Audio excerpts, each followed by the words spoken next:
Ngayong araw na ito, samahan niyo akong maglakbay, mag-enjoy dito sa probinsya ng La Union. Look who we are the dreamers, we make it happen, cause we can see it, it's through the walls that keep the passion, respect, oh yeah.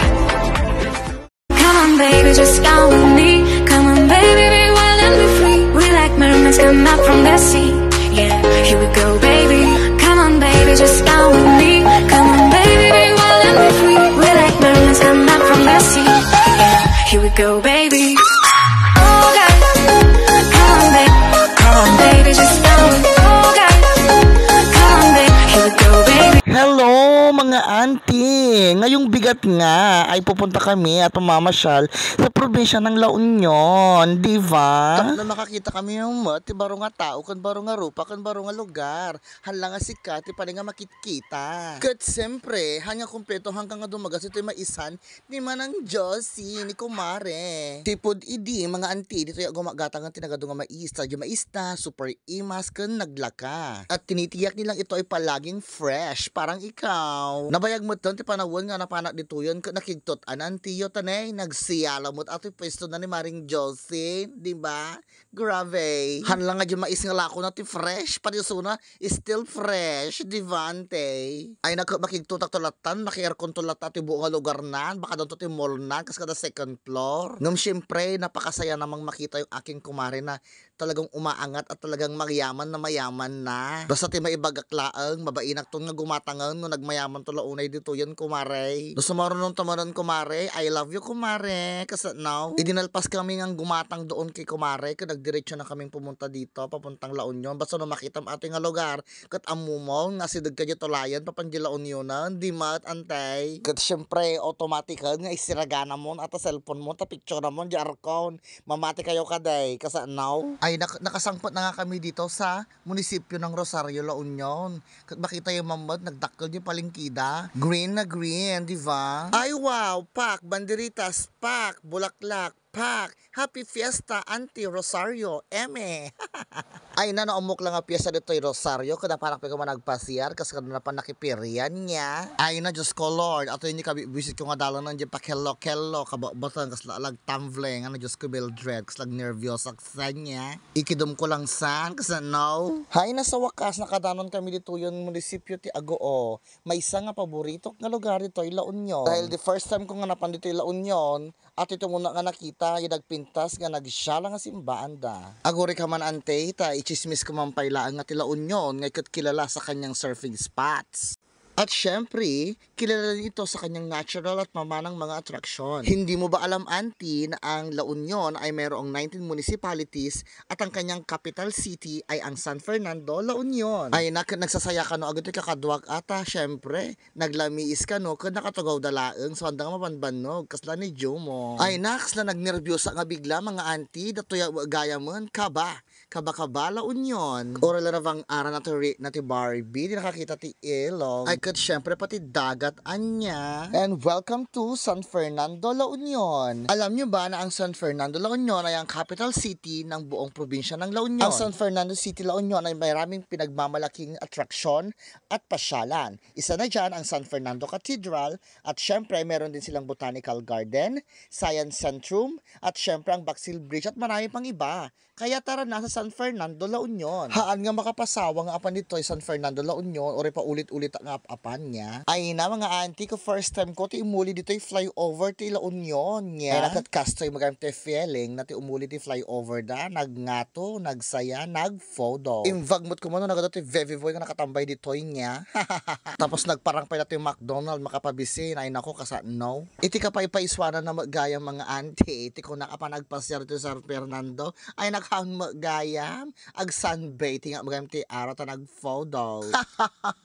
Ay naging matang kami iti pok-poklaw nga kunada ka nagimas itsaraan na niya. Apang kami agsara gayam iti gatangan nga manaw kakasano kan anti ka tila makikita naman tila gatangan na. Pati ar-aro set nga makita na kagatangan na. Ay bago madaron nga di manok nagatang na amin na naibusan ti paggatang mingatan kasanaw.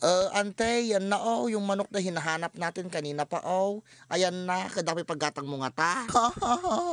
Ina makapakatawa man ta kasla ignorante ti mata tatatalaman kita ti kakastoy. Kasla ata ni nagdakkal nga lamaos, di ba? Ate nga kinaubing kong tatala na kita ti personal ti si Orchines. Ay na ante makaulaw ti palingki na dito paikot-ikot. Partida pa nagpudot ay na kasla may sakilo ti lingot ko dito yun ante. Diyos ko Lord. Akala ko naman uuwi na kami hanmot gayam taging mata kami pagkayam ti panset dito ita aramidon da ka damdama.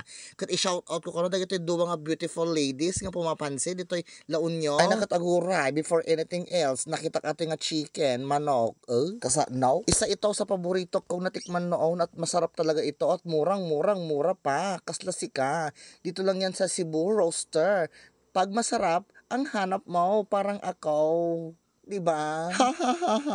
At nakadanon na nga kami dito sa San Juan, La Union. Lalakalain mong piyesta rin pala nila dito. Apay piyesta dito La Union. Agsasaruno. Ay ko tumanda ka na Jericho Rosales dahil hahanapin kita at iaawid kita sa barangay na Bantog, Umingan, Pangasinan. Nagpahinga lang kaming baset. Dumire-diretso na naman kami sa Luna, La Union. Siyempre susulitin ko na yung pagbakasyon ko dito sa La Union. Alangan naman matutulog lang ako ng bonggang-bongga naman. Alam nyo ba na kung bakit gusto kong pumunta dito sa Luna, La Union? Dahil gusto kong balikan itong lugar na ito. Dahil dito, naging masaya ako dati. Eme. Enjoy watching!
Thank you very much, La Union. Hanggang sa muli. Bye-bye!